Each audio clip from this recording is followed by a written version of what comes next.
Good morning. Today on Spotlight, our focus will be on the housing eviction crisis and how we treat mental health. Has the number of people losing their homes in Detroit really reached outrageous proportion? And if so, what can be done about it? Or is this publicity much ado about nothing? We'll ask attorney Tanya Myers-Phillips of the Detroit Right to Counsel Coalition. And later on our Sunday morning program, meet Eric Doa, the relatively new president and CEO of the Detroit-Wayne Integrated Health Network.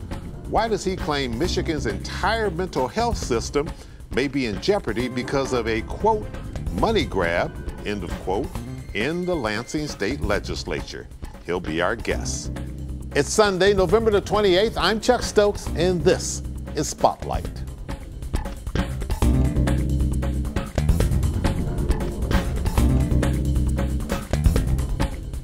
Evictions in Detroit, people getting evicted from their homes.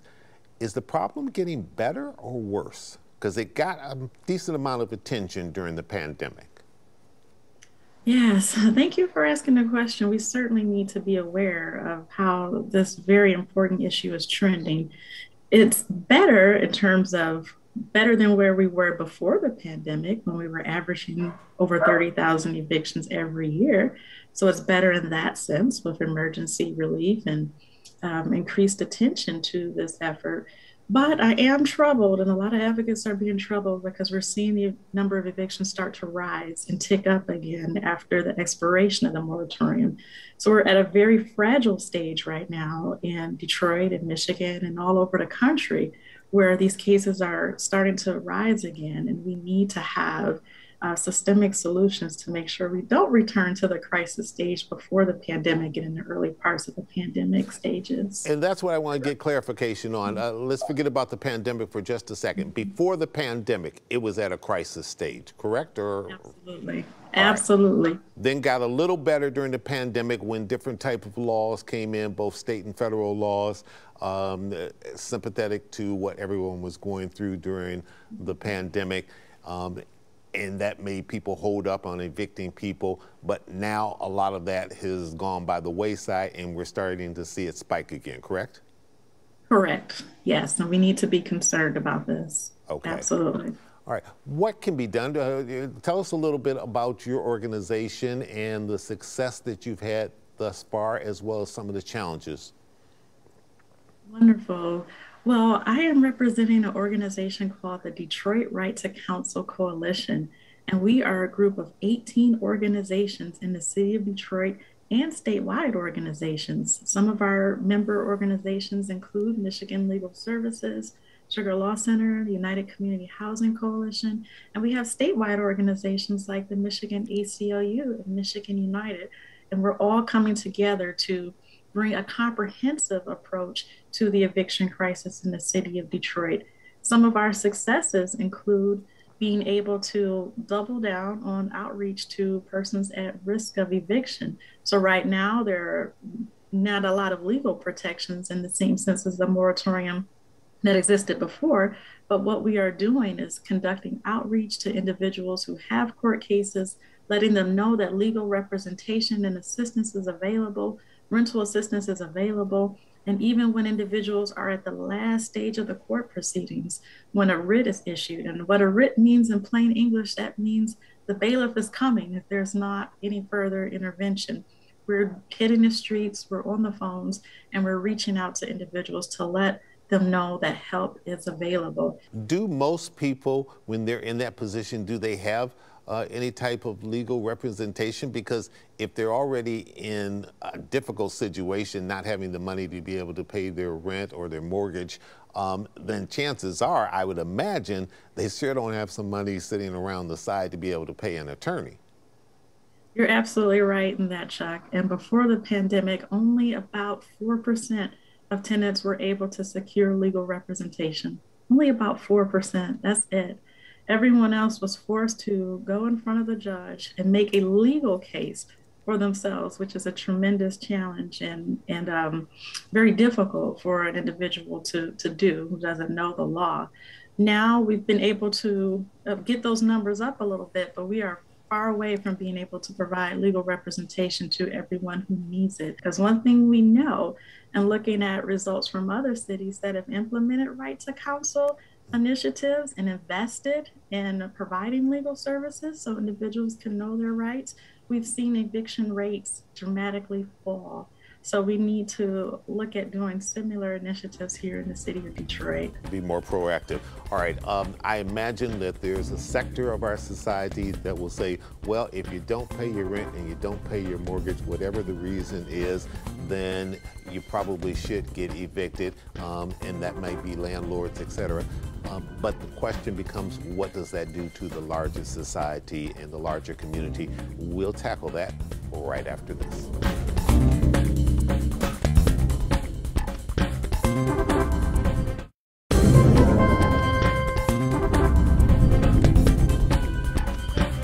Welcome back to Spotlight, talking to attorney Tanya Myers-Phillips. I teased the question, what does this mean to the larger society if we have an outrageous number of people not being able to stay in their homes for whatever reason? Well, you know, housing security is an issue that impacts all of us, whether we're directly affected or indirectly affected. The city of Detroit spends millions of dollars, multi-millions of dollars each year on homeless shelters and services, individuals who are evicted and their families, because you have to keep in mind that a lot of times when an eviction case is filed, that represents a family. Children are being interrupted in the middle of their education. There's mental health trauma. There's job loss. There's a continuous, I guess, trickle effect in other parts of society. So this issue, so there's a ripple effect that goes far beyond just that individual that was supposed to pay their rent or pay their mortgage. Absolutely, absolutely.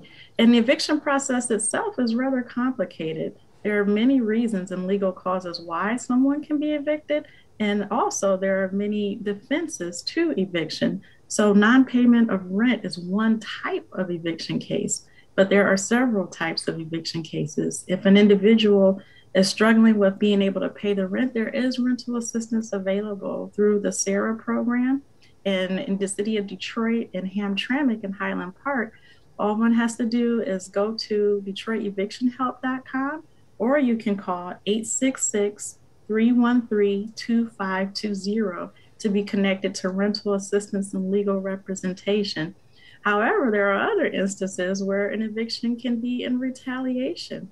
For example, a tenant can complain about, the heat not working, and winter is coming here in Detroit. And rather than invest in making the necessary repairs, we often see landlords choose to evict instead. Two questions, and you might want to fold them into one. What should Detroit City Council, because it's the largest city council of the largest city in this state, what should they be doing? What are they perhaps doing? What are they maybe not doing that you would like to see them do, that maybe other city councils in other cities are doing? Well, they should follow the trends of other cities that are taking this time, particularly with American Rescue Act funds, to invest in a legal right to counsel for citizens facing eviction. That's what the Detroit City Council should do. There has been a Detroit Right to Counsel ordinance that's been proposed by Pro Tem Mary Sheffield. This council session is coming to an end, but coming in January. You got some new members coming on. We have some new members coming on, and our coalition strongly urges, and we've been in conversations and meetings with community members and incoming representatives.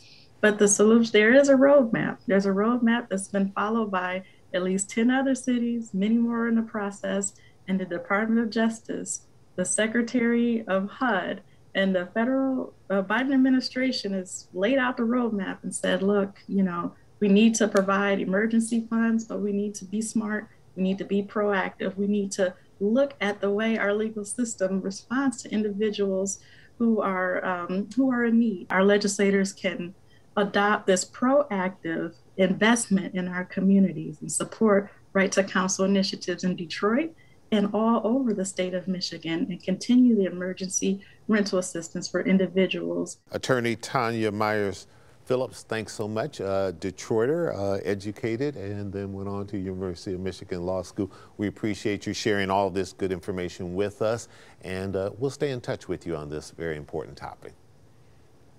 May I give a means for people to stay in touch with the coalition if they need help or would like to be involved? Yep, I'll need you to do it quickly.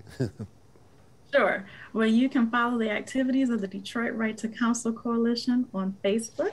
Go to facebook.com/DRTC, and let's give you an email address as well, rtcdetroit@gmail.com. So if you're moved and want to be involved in any way, please send us an email or follow us on Facebook. And you can also sign our petition on Facebook to implement a right to counsel ordinance for residents of the city of Detroit. And we hope to stay in touch. Thank you so much, Chuck. Very good. Thank you so much. And it's been a pleasure talking to you today on Spotlight. Thank you. And we'll be back with more guests right after this.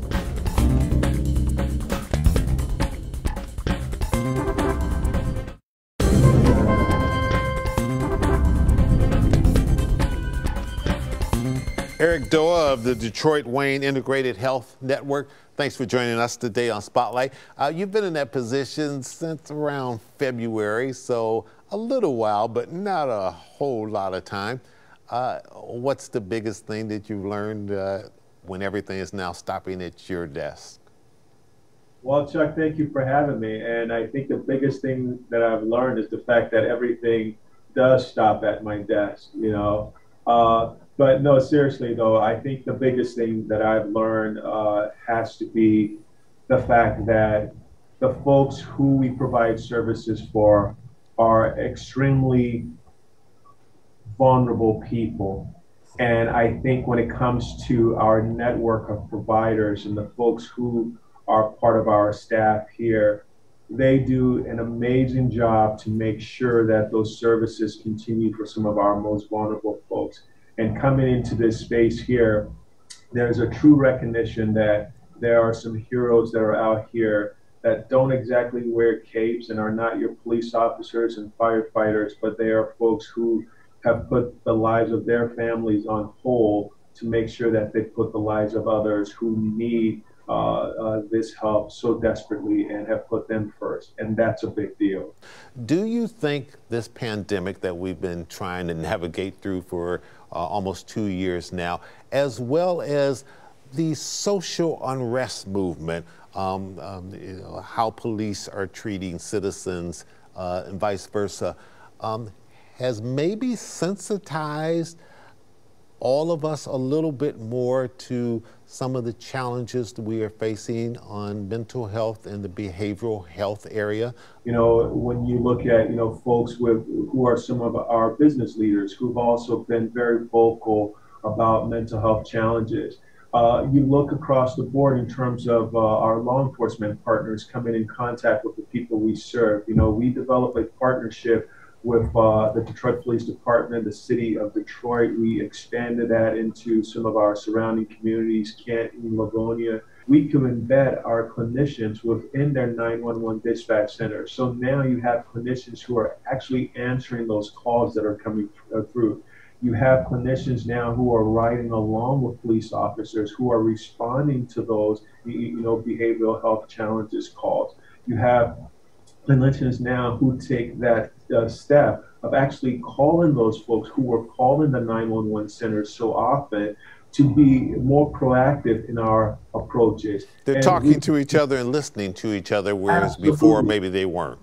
Yeah. Absolutely. And we have seen such a dramatic change. I mean, we have trained police officers in crisis intervention, you know, a treatment so that when they come across these situations with someone with mental health challenges, they're better equipped. You know, Chief White, Detroit Police Department has been such a terrific partner, and so much so that he wants his entire, you know, team trained in CIT services. That's a big deal for us.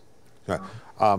We're going to drill down on some of these specific things that you're doing over there at your organization right after this little break. Stay with us.